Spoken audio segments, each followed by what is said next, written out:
Welcome to A Second Helping with Allison Bartow, a wedding photography podcast with a focus on second shooting.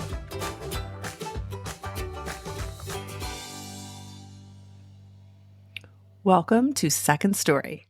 This is a story about my first time associate shooting. And looking back, I think it was the photographer's first time hiring an associate shooter.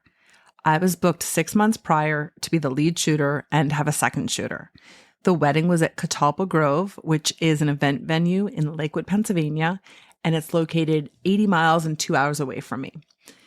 10 days prior, I found out that I wouldn't have a second shooter. I've shot weddings as the only photographer, but in most instances, I at least had an assistant with me. So solo shooting's definitely a different dynamic, and this also meant that everything was riding on me for the big day. 3 days prior, right before the Zoom call with the bride and the groom, I found out that they were expecting the studio owner to be the shooter. The bride was someone he went to high school with and was the first wedding he had ever booked. He then booked another wedding at a higher rate, so he hired me to shoot the first one, but hadn't told the bride yet. I encouraged him to tell the bride and groom sooner rather than later. So for the wedding, I planned to leave at 8:30 in the morning, which would get me there at 10:30, so 2 hours before the official coverage starting at 12:30. One of the reasons was a Susan Stripling course where she had talked about all of the things that have gone wrong on the way to weddings, including going to the wrong Four Seasons and realizing partway there that there are 2 Four Seasons in Boston. Another time she had 2 flat tires on the way to a wedding. Another reason was that I had a really good track record with tires until the previous summer when I was going to Maryland and had a full-on tire blowout. In that case, I found a tire store and bought 2 brand new tires. So on the morning of the wedding, I left at 8:45, and at 10 o'clock, I stopped at Starbucks and got an iced coffee. Due to the remote location of the venue, their address doesn't come up accurately in GPS, so I had a general address and then directions to get to the venue from there. I was getting close and on back roads when I noticed the pressure in one of my tires was dropping, and quickly. There was nothing around, and I just kept hoping I'd find something. Finally, as I came up a little hill, I saw this tiny old gas station. I pulled in, rummaged around, found some quarters, and fired up this dry, cracked air hose. I filled up the tire and continued on my way, eyes glued to the tire pressure display. My worst fear came true as I saw it dropping down again and dropping quickly. I decided to backtrack to the service station.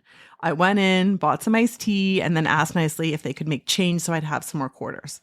I was walking out the door and I went back in to check how late they were open and explain what was going on. There was a nice local guy who said he'd take a look at it.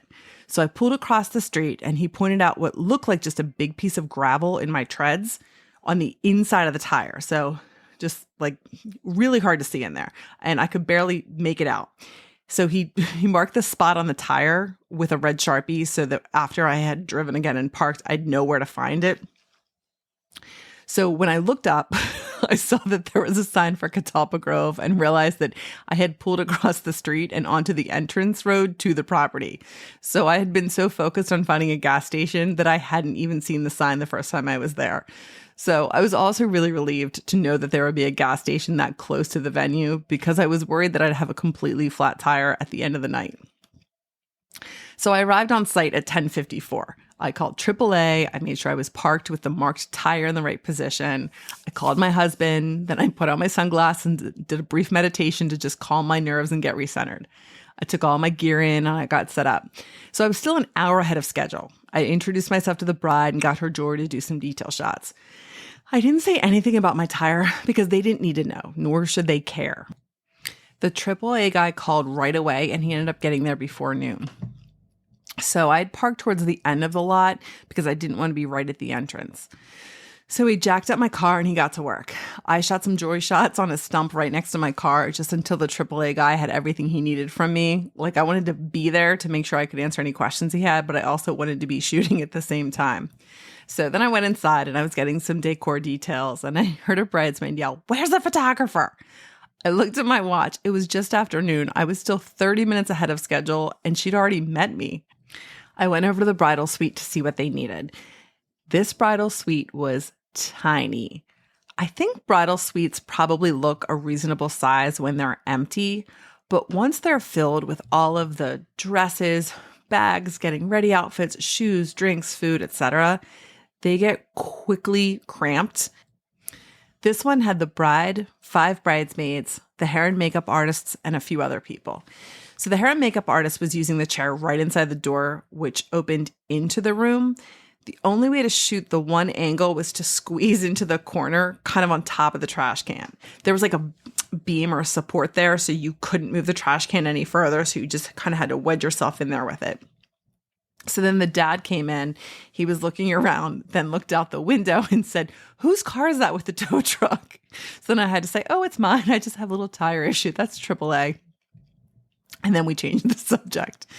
So the bride was upset because her eyelashes weren't sitting properly, and the one eye, they weren't staying down, and she had got something in her eye, which was just making it water uncontrollably. So then the AAA driver called me and I went outside. He showed me what looked like a 4-inch bolt that he had pulled out of my tire. It looked like a huge pin that would be used on a guardrail. So what looked like a big chunk of gravel was actually the head, and the whole pin had gone into the tire, which I think maybe I had picked up when I stopped at Starbucks when I was like pulling out of that parking lot, because there had been a little bit of construction there. So he patched it, he filled it up, and then he waited a little bit to retest the pressure, and he said it seemed to be holding. So I felt better, but I was also worried that when I came out to my car 8 hours later, I'd have a flat tire or else have the patch fail while I was driving home. But there was no point in worrying about it now, since there wasn't anything else that I could do, and I needed to focus on this wedding. So I went back inside. The bride was still struggling with her eyelashes. I took some candids, and then I went to shoot the guys. They were all dressed. They had gotten dressed in a cabin further away on site, and then came over to the main lodge. So I just got candids of them, and I had really good window light for the groom portraits. The groom was really nice and also really involved with the wedding, which is always kind of nice. Like, he knew the details and he had concerns. Like, he was invested in it. Not that all of them aren't, but you could tell he was just, caring and paying attention. So he also let me know that he was not totally confident with his body size, which is a pretty vulnerable thing for someone to say. So I definitely kept that in mind for the rest of the day. The venue itself didn't have a ton of picturesque options, and we had a lot of full sun. So I found an open shade spot to do the first look, and I took advantage of any space I could find with a clean background that also didn't have like the dappled light coming in between the leaves. So we did bride and groom portraits in a few spots, and then the bride asked me if we could get some of the Pinterest pictures I had sent. Well, I had never seen or heard of the Pinterest pictures that she was talking about. They hadn't come up on the Zoom call we'd had. So I just said, absolutely, if you can pull them up, we can get those. So we recreated her inspiration pictures in front of the lake, and there were a couple others that she had. So we recreated all those. And then we headed up the hill to find this swing that was on her shot list. So this venue owns 54 acres and also has a campground on the property. They have like private cabins, and then they have another section where you can like rent a space and bring your camper or your RV. So this bride trudged up this mulch-covered hill to the swing. I mean, I even got mulch in my shoes. I can't imagine what was going on in hers. So we get up to this double-seater swing, and it was a little bit different than on the website. So the website has a cute picture of the bride pushing her groom on the swing with this lovely wooded background. I don't know if they had cut down trees or they hadn't all leafed out yet, but our background had RVs and like campfires in them. So it wasn't ideal at all. Additionally, when I looked down at the groom, he didn't look comfortable at all or happy with the ropes of the swing kind of digging into his sides. So we got a few pictures and moved on. Something I learned a long time ago that I've really held on to is that if you are opposing someone and they put up the wrong hand or just do the wrong thing, rather than correcting them, just say, great, take a few pictures and then reposition them so that you're constantly giving them that positive feedback. So I never want to look at someone and say, oh, this isn't working or nope, no good. So we just got a few pictures and then we moved on to the next thing, especially because he had already told me he didn't feel super confident. So I think he was also a little worried that this stupid swing was going to break. Like it was just hanging by some ropes. So we moved on and got the rest of our bride and groom portraits. So the ceremony was inside, but thankfully there were windows on 3 sides of the space and we had a lot of natural light coming in. So it was about, the ceremony itself was about half the time they had anticipated, and the officiant, who was a family friend, never told the guests to sit down. So they stood the entire time. It's one of the reasons I like to try to move around in the beginning and get a lot of different angles, because I feel like you just never quite know when these services are going, that are non-church services, how long they're actually going to run. So the family formals were at the ceremony spot. So I lit them with an off-camera flash, and I think I had a softbox or an umbrella just off to the side. So I lit them so that they were all evenly lit inside, right at the altar area stage where they got married. That went really smooth. Then for the first dances, I really liked this. They played a slideshow. There was like a screen or just the wall behind the stage where they got married. So they had played a slideshow. So rather than the first dance, like the bride and her dad just kind of stood together and like swayed back and forth and watched the slideshow together. The audience, all the guests really liked it, and it was sweet. And then it was super easy to get nice photos because they were standing close to each other and they were both looking in the same direction. So normally you've got that battle of them turning, and it's like you just have split seconds as they go around, and then you're dealing with the lighting. So this was great because they were kind of standing still, both looking in the same direction, a lot of emotions as they were watching these slideshows. And then I feel like they were not as self-conscious as some people get when they're dancing. And they did this with the bride and her dad, and then the groom and his mom. And it was really nice. So speeches went well. The bride's parents killed it. They did like a combined speech, and they just went back and forth. And I don't know if they rehearsed it a lot or they were just naturals, but they really did a great job. It was really funny, and it was funny in a good way. It wasn't like a mean funny. And they just delivered so well. Everybody loved it. The bride and groom were just laughing hysterically because it was just so true and sweet and funny. Then there was party dancing, and then we got in the bouquet toss. They did cupcakes instead of a wedding cake, and then a little bit more party dancing, and then that was it. So I checked in with them, made sure everybody was good, and then I packed up. So the time I'd been really nervous and dreading came. I went out to my car, and I had 4 fully inflated tires. So I drove 2 hours home just staring at the tire pressure display on my dashboard, and that patch held. And it held until I got a nail in that same tire a year later.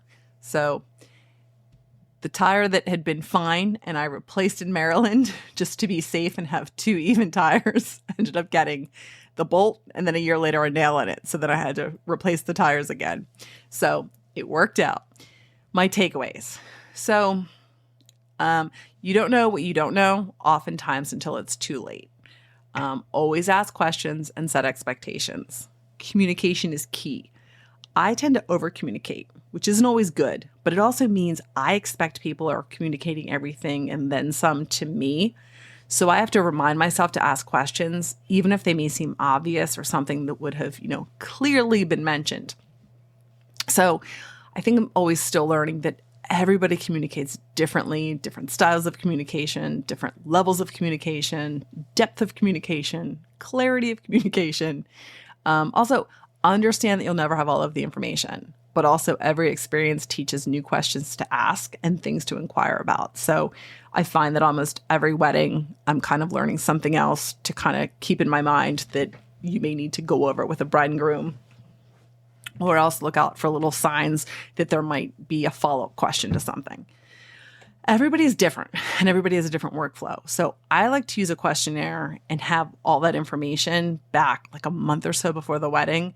So mentally, I feel like other photographers have this level of information when I'm talking to them and or them and their couples. But the one studio that I shoot for is pretty laid back, and they don't send this questionnaire until very close to the wedding. And they also say, it's no big deal if you don't have time to complete it. So I have to remember that too, because in my mind, I'm thinking like things that would have come up on my questionnaire or that other photographers always ask ahead of time may never have been addressed. So you have to kind of be nimble and remember that everybody's different and doesn't ask all the same questions. So sometimes ask the question more than once and in different ways. So just last week, I was on a consult call with the studio and a bride that I'll be associate shooting for in a couple months. So I asked if there was anything else we needed to know. And then after asking it about a few different things and her saying no, she eventually mentioned that there is a family picture, that it's a tradition. Her grandmother has it, her mother has it, and she's expected to have it too. So we talked about what that would look like. And then I think I did ask maybe if she could send us a picture of it so that we knew what was going on. The first couple times I asked about certain pictures, she didn't mention it. Then, as we were talking about the first look, she was talking about different potential spots. And I had said, you don't always want to get your heart set on a specific spot. Sometimes it's better to just see what it looks like when you get there, what the light looks like, what the leaves look like, if there's been construction or a significant tree's been cut down or who knows what. So as we're talking about the first look and just saying it all works out and, we'll find a spot, it'll be great. She casually mentioned that they're also going to be exchanging their vows with each other right after the first look. So it's fine, but it also just makes you wonder, what other little things don't we know about that are going to come up on the wedding day? So now when I'm associate shooting, I'll ask the studio if there were any inspo pictures or Pinterest pictures they had shared. I don't typically like to ask bride and grooms, do you have inspiration pictures or Pinterest pictures? Because I don't want to encourage that. But I do try to ask the studio one-on-one with them, have they shared anything with you that I need to see? Just as a reminder. Also, if someone's vulnerable with you, really be sure to respect that. So I was just super aware of all of the posing with the groom. And if he looked uncomfortable at all, I would quickly make adjustments or switch to a new pose altogether. There was one shot in the lodge. It had a lofted area with really nice light coming in and a sofa. So I had positioned him sitting, and then I had the bride at the other end with her legs sort of just draped over his, just a nice casual pose. And I think because he was leaned back in the sofa, he just felt uncomfortable. He didn't think it was very flattering, and I could just see it on his face. So I just took a couple, and then I was like, all right, let's try this. And I moved over and, did something else, and I got him in a different position. So I just really wanted to be mindful of that. From the book, The 4 Agreements. The 4 agreements are: 1, be impeccable with your word. 2, don't take things personally. 3, don't make assumptions. And 4, do your best. So I read this book a few years ago, and I love these 4 things. And I always try to keep them in mind, especially on wedding days. They always seem to be very applicable. So I didn't say anything negative. I smiled and I worked my ass off. So if they were disappointed they didn't have the original photographer, that wasn't my concern. I was the one that was there, and I was going to take the best photos I could. If I thought the bride was a little standoffish, I wasn't going to assume it had anything to do with me. It could have been something a bridesmaid did. There was always one. Or the frustration with the fake eyelashes, or the glue in her eye, or any number of things that I'm not privy to. It doesn't do any good to jump to conclusions, and frankly, it's not going to change anything except upset me or just get me out of the zone.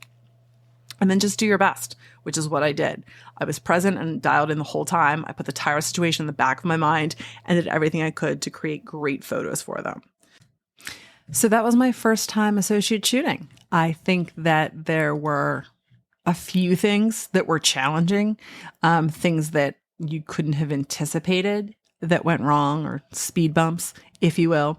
But I think there were also a lot of things that really went well. I was fortunate that I was so far ahead of time that I didn't get derailed by the flat tire.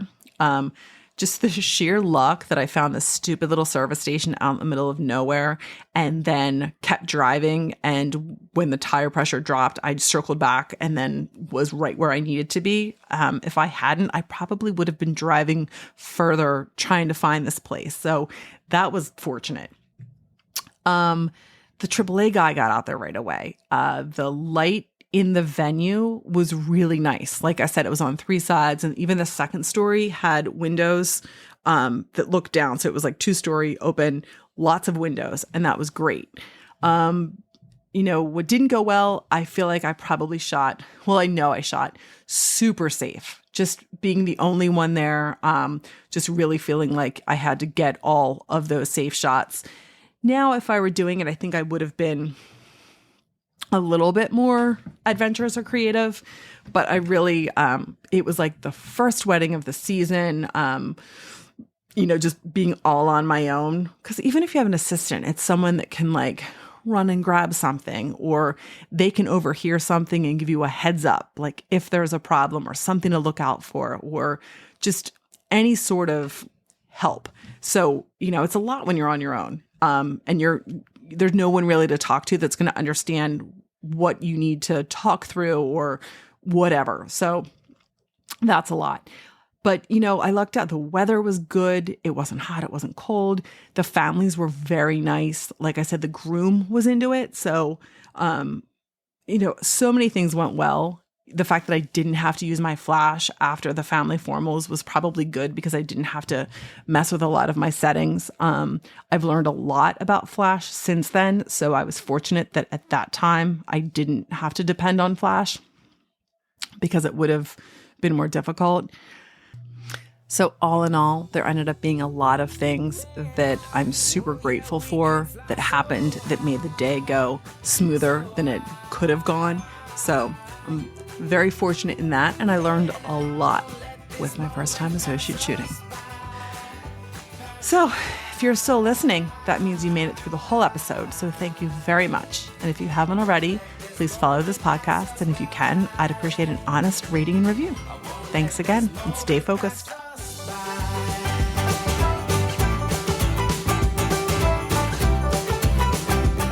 Thanks for listening to A Second Helping. Please like and subscribe.